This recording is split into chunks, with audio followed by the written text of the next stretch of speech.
മലബാർ ദേവസ്വം വക പാലക്കാട്ട് അടുത്തുള്ളതായ കല്ലേക്കുളങ്ങര ഏമൂർ ഭഗവതി ക്ഷേത്രത്തിലെ ആനയെ പറ്റിയാണ് ഈ എപ്പിസോഡിൽ നമ്മൾ പരിചയപ്പെടുത്തുന്നത്. രാജശേഖരൻ എന്ന ഈ ആന വളരെ 100% എന്ന് പറയാൻ തനി നാടനാണ്. ഈ മലമ്പുഴമൊക്കെ ഈ ക്ഷേത്രത്തിൽ വളരെ അടുത്ത് ഒരു 40 കൊല്ലം മുമ്പേ നന്ന കുട്ടിയായിരിക്കുമ്പോൾ അതിനെ വളരെ നന്ന ചെറിയ കുട്ടി മുലകുടി ഒന്നും മാറണം 6 കൊല്ലമൊക്കെ വേണമെന്നാണ് പറയാം.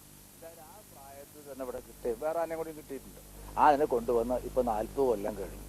ആ ആനയെ പറ്റിയിട്ടാണ് എല്ലാ സഹ്യന്റെ മകൻ്റെതായ എല്ലാ ലക്ഷണങ്ങളും സഹ്യൻ ഈ തൊട്ടുകൊണ്ടാണല്ലോ സഹ്യപ്രബോധം ഇങ്ങനെ കിടക്കുന്നത്. നമ്മൾ പശ്ചിമഘട്ടം എന്ന് പറയുന്നത് നമ്മുടെ പൂർവ്വഘട്ടം, ഇന്ത്യക്കാരുടെ പശ്ചിമഘട്ടവും നമ്മുടെ പൂർവ്വഘട്ടവുമായിട്ടുള്ള ഈ മലനിരത്തുകളിൽ ജനിച്ചതാണ് ഈ ആന. ഈ ആനയെ പറ്റിയിട്ടാണ് അത് കല്ലേക്കുളങ്ങര അമ്പലത്തിലേക്ക് കൊണ്ടുവന്നു. ഇവിടെ കഴിഞ്ഞ 40 കൊല്ലമായിട്ട് ഇവിടെ തന്നെ വളരെയാണ്. നാട്ടുകാരുടെ ഉത്സാഹം കൊണ്ട്, ആനപ്രേമികളുടെ അതിശക്തമായിട്ടുള്ള ഉത്സാഹങ്ങളെ കൊണ്ട് അതിന് ഇന്ന് ഈ ദിവസം ഇവിടെ വച്ചിട്ട് ഗജരാജപട്ടം ധാരിയാക്കി തീർത്തു. നാട്ടുകാരുടെ ഉത്സാഹങ്ങളൊക്കെ ആനകളെ പറ്റിയിട്ട് പൊതുവേ ഒരു താല്പര്യം കേരളക്കര മുഴുവനല്ല, ഇന്ത്യയും ലോകത്തിനും ഉണ്ടാവാൻ കാരണം ഒരുപക്ഷെ വലിയ പങ്ക് അതിന് കാരണക്കാര് ഞങ്ങൾ തന്നെയാണ് എന്ന് പറയുന്നതിൽ അഭിമാനമുണ്ട്. പാലക്കാടൻ മലമടക്കുകളുടെ മടിത്തട്ടിൽ നിന്നും മണ്ണിന്റെ മണമുള്ള മലയാണ്മയുടെ നിറമുള്ള ഒരു സുന്ദര രാജകുമാരൻ.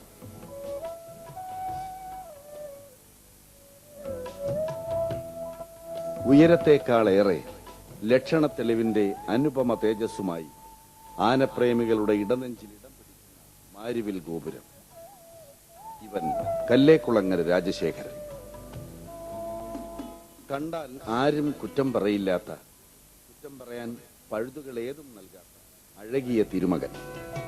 അതാണ് കല്ലേക്കുളങ്ങരക്കാരുടെയും പാലക്കാട്ടുകാരുടെയും രാജശേഖരൻ.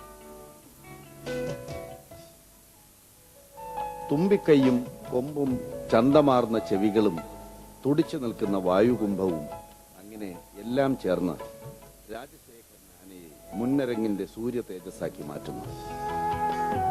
40 വയസ്സിനുമേൽ പ്രായവും 9.25 അടിക്കുമേൽ ഉയരവുമുള്ള രാജശേഖരൻ കല്ലേക്കുളങ്ങരയുടെ മാത്രമല്ല, ഇന്ന് മധ്യ കേരളത്തിന്റെ ആകെ അഭിമാന ഭാജനമാണ്.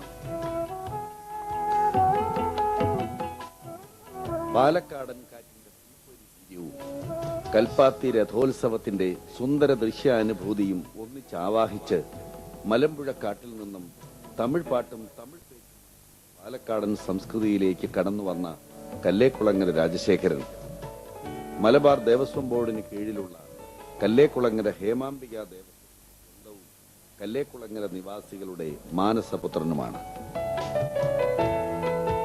കാട്ടിലെ തടി തേവരുടെ ആന എന്നത് അഴിമതിയുടെയും അന്തമില്ലാത്ത പൊതുമുതൽത്തിന്റെയും പ്രതീകമായ പഴമൊഴിയാവാം. പക്ഷേ പാലക്കാട് ഹേമാംബിക ക്ഷേത്രത്തിൽ രാജശേഖരൻ എത്തിപ്പെടുന്നതിന്റെ പിന്നാമ്പുറങ്ങളിലേക്ക് അന്വേഷിച്ചു ചെന്നാൽ രാജാവിന്റെ ക്ഷേത്രം, രാജാവിന്റെ കാട്, അങ്ങനെ രാജാവിന്റെ ക്ഷേത്രത്തിലേക്ക് രാജാവിന്റെ സ്വന്തം വനഭൂമിയിൽ നിന്നും രാജാവിന്റെ സ്വന്തം ആനയെന്ന് ചുരുക്കി പറയാം. പാലക്കാട്ട് അകത്തേത്തറ രാജവംശത്തിന്റെ സ്വന്തമായിരുന്ന ഏമൂർ ക്ഷേത്രത്തിൽ പണ്ട് കാലം മുതൽക്കേ ആനയുണ്ടായിരുന്നു. പക്ഷേ അവസാനമായി അവിടെ ഉണ്ടായിരുന്ന ഏമൂരി എന്ന പിടിയാനയുടെയും അവൾ നാട്ടിൽ പ്രസവിച്ച ഗോപാലന്റെയും കാലശേഷം 2 കൊല്ലക്കാലത്തോളം ക്ഷേത്രത്തിൽ ആനയില്ലാതായി. അങ്ങനെ ഇരിക്കെയാണ് ക്ഷേത്രം വക വനഭൂമിയായ മലമ്പുഴ അകമലവാരം 1-ാം പുഴയ്ക്കടുത്ത് 2 വാരിക്കുഴികൾ കുത്തി ആനയെ പിടിക്കുവാൻ തീരുമാനിക്കുന്നത്. പഴനി എന്ന മലയനായിരുന്നു ആനപിടുത്ത കാര്യങ്ങളുടെ നേതൃത്വവും. വാരിക്കുഴി ഒരുക്കിയ ശേഷം എന്നും പഴനി കുഴിയിൽ ചെന്ന് നോക്കും. ഒടുവിൽ 3 മാസങ്ങൾക്ക് ശേഷമാണ് അവർ കാത്തിരുന്ന മുഹൂർത്തം സമാഗതമായത്. ആന കുഴിയിൽ വീണു. സന്തോഷ വാർത്ത ദേവസ്വക്കാരെ അറിയിക്കുവാൻ പഴനി കല്ലേക്കുളങ്ങരയിലേക്ക് ഓടി. ഏകദേശം 40 വർഷം മുമ്പായിരുന്നു 3 വയസ്സ് പ്രായം മാത്രമുള്ള ആനക്കുട്ടി വാരിക്കുഴിയിൽ വീണ് ക്ഷേത്രത്തിന് സ്വന്തമായത്.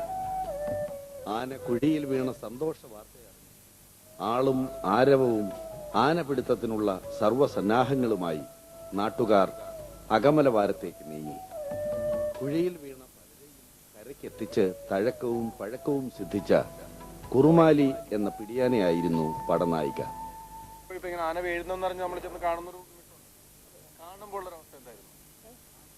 ഈ ആനക്കുട്ടിയെ നമ്മൾ ആദ്യം കാണുന്നൊരു നിമിഷം ഉണ്ടല്ലേ, അപ്പൊ ഇവനെ കാണുമ്പോ എന്തായിരുന്നു അവസ്ഥ? ചുമട്ടിലാണല്ലോ, കുഴിയുടെ ചുമട്ടിലാണ്. ചെറിയ കുട്ടിയാണ്, കൊമ്പൊന്നും പുറത്ത് വന്നിട്ടില്ല. പിടിയാനയാണോ കൊമ്പനാണെന്ന് കൂടി അറിയാത്ത ഒരു സീസണായിരുന്നു അന്ന്. എന്നിട്ടാണ് ഇവിടെ പിന്നെ ചെറിയതായിട്ട് ഒന്ന് കൊമ്പനാണോ. അവിടുന്ന് ഈ കുറുമാലി പറഞ്ഞിട്ട് ഒരു കോണക്കിനടുത്തുള്ളൊരു പിടിയാന ഉണ്ടായിരുന്നു, നാട്ടാന തന്നെ. അത് ഇങ്ങനെ അവിടെ കുഴിയിൽ നിന്ന് പിടിച്ച് കയറ്റാനുള്ള നല്ല സാമർഥ്യമുള്ള ആനയാണ്. ആ ആനയാണ് അവിടുന്ന് കൊണ്ടുവന്നത്.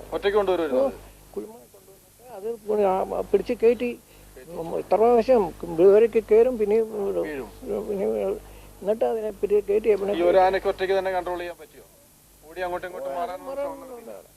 അത് ഭയങ്കര സാമർഥ്യമാണ്. അത് അവിടെയൊക്കെ നിറയെ ആനകളെ പിടിച്ചതാണ് കുറുമാലി. അപ്പൊ ഇവൻ ക്ഷേത്രത്തിലേക്ക് വരുന്ന കാലം മുതല് വാരിക്കുഴി പിടിച്ചതും എല്ലാം ഞാൻ എനിക്കറിയാം. ഇവന് നമുക്കൊരു ആനയെ അമ്പലത്തിലേക്ക് വേണം. അതായത് അന്നത്തെ മാനേജർ പി കേശമേനോനായിരുന്നു. അതായത് നമ്മുടെ PN കേച്ചനല്ലോ, കൃഷ്ണകുട്ടി ചെന്നില്ല, അയാളുടെ അച്ഛൻ. അദ്ദേഹം 12 കൊല്ലം നമ്മുടെ മാനേജറായിരുന്നു. അദ്ദേഹം ഈ പോഴക്കെല്ലാം റിസീവറായിരുന്നു വടക്കഞ്ചേരി. അവിടെ ആനയൊക്കെ പിടിക്കേണ്ട ഒരു സ്ഥലമാണത്. അപ്പോൾ അതിൻ്റെ പഴക്കവും വഴക്കങ്ങളും ഒക്കെ അറിയാം. അതുകൊണ്ട് ഇങ്ങനെ നമുക്ക് ഒരു ആനയെ പിടിക്കാതെ സ്ഥലസ്ഥലമൊക്കെ 27,000 ഏക്കർ മലവരമാണ് ദേവസ്ഥയിലേക്ക്. അതെ, അതേമാതിരി 40,000 നെല്ല് മിച്ചവരമാണ്. നമ്മുടെ കാണുന്ന മുഴുവൻ ഭഗവതിയുടെ ദേവസ്വം തന്നെയാണ്. പാലക്കാട് അതെ, മുഴുവനും ദേവസ്വം തന്നെയാണ്. കൊട്ടും കുരവയും ആർപ്പ് വിളികളുമായി ആനയെ കാണാനും പൊക്കാനും ഒത്തുകൂടിയവർ ചെന്നു നോക്കുമ്പോഴുണ്ട് വന്നു ഭവിച്ച ദുരന്തത്തിന്റെ ഞെട്ടലിലും പകപ്പിലും കിടുകിടാ വിറച്ചുകൊണ്ട് ആരുടെ വാലിൽ പിടിച്ച് ആരെ പിൻപറ്റിയാണ് ഓടേണ്ടതെന്നറിയാതെ, എവിടേക്കാണ് ഓടി ഒളിക്കേണ്ടതെന്നറിയാതെ വാരിക്കുഴിയിലെ ചപ്പിലും ചതുപ്പിലും തട്ടിത്തടഞ്ഞും ഉരുണ്ടു പിരണ്ടു വീണും ഒരാനക്കുരുന്ന്. പുറമേക്ക് കൊമ്പുകൾ പൊടിച്ചു തുടങ്ങിയിട്ടില്ലാതിരുന്നതിനാൽ കുഴിയിടിച്ച് കരയ്ക്ക് എത്തിക്കും വരെ ആ മിണ്ടാപ്പാവം ആണാണോ പെണ്ണാണോ എന്ന കാര്യത്തിൽ ആർക്കും വലിയ ഉറപ്പൊന്നുമില്ലായിരുന്നു.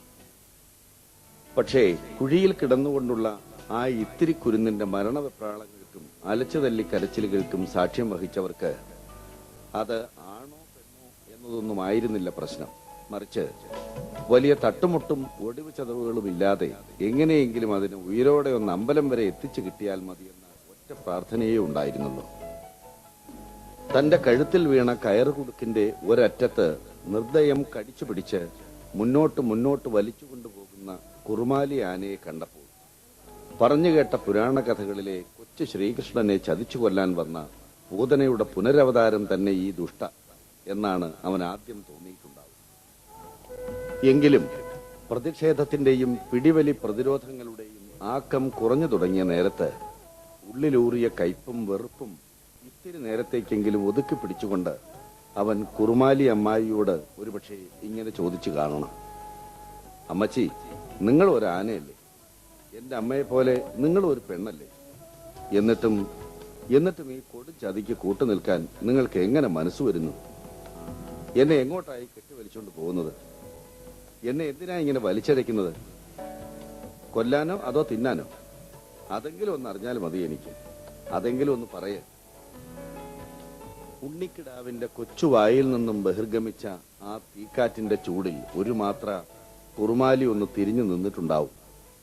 എന്നിട്ട് തുമ്പിക്കൈ നീട്ടി അവന്റെ കവിളുകളിലൂടെ ഒലിച്ചിറങ്ങിയ കണ്ണുനീർ തുടച്ചു കൊടുത്തിട്ടുണ്ടാവും. എന്നിട്ട് ആത്മാവിന്റെ ഓരോ അണുവിലേക്കും ആഴ്ന്നിറങ്ങുന്ന ദൈന്യതയോടെ, നിസ്സഹായതയോടെ അവൾ പറഞ്ഞിട്ടുണ്ടാവും: കുഞ്ഞേ, ഞാനിപ്പോ എന്തു പറഞ്ഞാലും നിനക്കത് ദഹിക്കില്ല.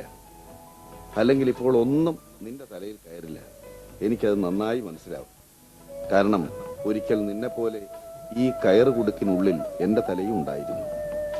ഇവിടെ തെറ്റുകാരി ഞാനല്ല. ഇത് നമ്മുടെ വർഗത്തിന്റെ ജന്മശാപം. അല്ലെങ്കിൽ സൃഷ്ടിയുടെ നേരത്ത് മനുഷ്യന്റെ കള്ളച്ചിരിക്ക് മുന്നിൽ കണ്ണു മഞ്ഞളിച്ച് എല്ലാ അനുഗ്രഹങ്ങളും എല്ലാ കഴിവുകളും അവന് മാത്രം വാരിക്കോരിക്കൊടുത്ത് ഭൂമിയുടെ പ്രകൃതിയുടെ കടക്കൽ കത്തിവെച്ച ദൈവത്തിന് പറ്റിയ വലിയ പിഴ. പക്ഷേ ഒന്ന് മാത്രം ഞാൻ പറയാം, മനുഷ്യർ പല ജാതിയുണ്ട്. കൊടിയ വിഷമുള്ളവരും കുറഞ്ഞ വിഷമുള്ളവരും. ഭാഗ്യവശാൽ കുഞ്ഞെ, നീ എത്തിപ്പെട്ടിരിക്കുന്നത് താരതമ്യേന വിഷം കുറഞ്ഞവർക്കിടയിലേക്കാണ്. മനുഷ്യരുടെ ഭാഷയിൽ പറഞ്ഞാൽ നന്മയുള്ള നല്ല മനസ്സുള്ള ഒരു നാട്ടിലേക്കാണെന്ന് സമാധാനിച്ച് കരയാതെ നടന്നോളൂ. ഏമൂർ ഹേമാംബിക ഭഗവതിയുടെ തൃക്കൈകൾ നിന്നെ ചേർത്ത് പിടിച്ചിട്ടുണ്ടെന്ന ഉറച്ച വിശ്വാസം